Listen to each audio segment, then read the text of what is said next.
ഈ വലത് സൈഡിൽ കാണുന്ന ഇതാണ് ആക്സിലേറ്റർ, നടുക്ക് കാണുന്ന ഇത് ബ്രേക്ക്, അറ്റത്തേടെ സൈഡിൽ കാണുന്നത് ക്ലച്ച്. ആക്സിലേറ്റർ നമുക്ക് വണ്ടി സ്പീഡ് കൂട്ടാൻ വേണ്ടിയിട്ടാണ്. അത് നമ്മൾ വലത്തെ കാലും കൊണ്ടാണ് ചവിട്ടുക. നടുക്ക് കാണുന്ന ബ്രേക്ക് നമുക്ക് സ്ലോ ആക്കാനും നിർത്താനും വേണ്ടിയിട്ടുള്ളതാണ്. അതും നമ്മൾ വലത്തെ കാലും കൊണ്ട് ചവിട്ടും. ഇങ്ങേറ്റത്ത് കാണുന്നത് ക്ലച്ചാണ്. അത് നമ്മൾ ഇടത്തെ കാലും കൊണ്ട് മാത്രമേ ചവിട്ടൂ. അത് ചവിട്ടേണ്ട ആവശ്യം വരുമ്പോൾ നമ്മൾ ഇടത്തെ കാല് ഫുള്ള് ചവിട്ടും. ആക്സിലേറ്റർ നമുക്ക് വണ്ടി പോകാൻ വേണ്ടിയിട്ടാണ്.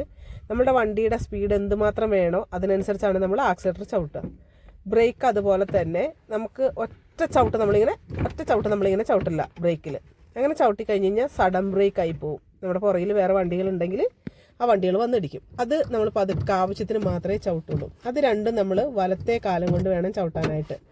നമുക്ക് പോകാനും നിൽക്കാനും നമുക്ക് ഒരു സമയത്ത് പറ്റില്ല. അപ്പം നമ്മൾ ബ്രേക്കിൽ നിന്ന് കാലെടുത്തിട്ട് ആക്സിലേറ്ററിലേക്ക് വരുവോ അല്ലെങ്കിൽ ആക്സിലേറ്ററിൽ നിന്ന് കാലെടുത്തിട്ട് ബ്രേക്കിലേക്ക് വരുവോ വേണം ചെയ്യാനായിട്ട്. അതേസമയം ഇടത്തെ കാല് നമ്മൾ ചവിട്ടുന്നത് ഗിയർ മാറാനും പിന്നെ നമ്മുടെ വണ്ടി നിർത്താൻ സമയത്ത് ബ്രേക്കിൻ്റെ കൂടെ നമ്മൾ ക്ലച്ച് ഫുള്ള് ചവിട്ടിയിട്ടാണ് നമ്മൾ ബ്രേക്ക് ചെയ്യണത്. അതായത് നല്ല സ്പീഡിലാണെങ്കിൽ നമ്മൾ ബ്രേക്ക് ചെയ്ത് സ്ലോ ആക്കിയതിന് ശേഷം ക്ലച്ച് ഫുള്ള് ചവിട്ടിയിട്ട് ബ്രേക്ക് അമർത്തും. അത് ആക്സിലേറ്റർ, ഇത് ബ്രേക്ക്, ഇത് ക്ലച്ച്.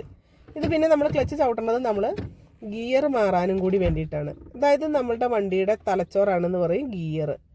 അത് നമ്മൾ ഗിയർ ഇടുന്നതിനനുസരിച്ചാണ് നമ്മുടെ വണ്ടിയുടെ സ്പീഡ്. ഫസ്റ്റ് ഗിയറിൽ ഇപ്പം നമ്മൾ പറഞ്ഞല്ലോ നമുക്ക് ആക്സിലേറ്റർ വണ്ടി പോകാൻ വേണ്ടിയിട്ടാണെന്ന് പറഞ്ഞു. നമ്മുടെ വണ്ടിയുടെ സ്പീഡിനനുസരിച്ചാണ് നമ്മൾ ആക്സിലേറ്റർ ചവിട്ടുന്നതിനനുസരിച്ചാണ് നമ്മുടെ വണ്ടിയുടെ സ്പീഡെന്ന് പറഞ്ഞു. ബ്രേക്ക് അതുപോലെ തന്നെ നമുക്ക് സ്ലോ ആക്കാനും നിർത്താനും സ്റ്റോപ്പ് ചെയ്യാനും കൂടി വേണ്ടിയിട്ടാണെന്ന് നമ്മൾ പറഞ്ഞു. പിന്നെ നമ്മൾ പറഞ്ഞു ക്ലച്ച് എന്തിനാണെന്ന് വെച്ച് കഴിഞ്ഞാൽ നമുക്ക് ഗിയർ മാറാൻ വേണ്ടിയിട്ടുള്ളതാണ്. അതായത് നമ്മളുടെ വണ്ടിയുടെ തലച്ചോറാണെന്ന് പറയും ഗിയർ.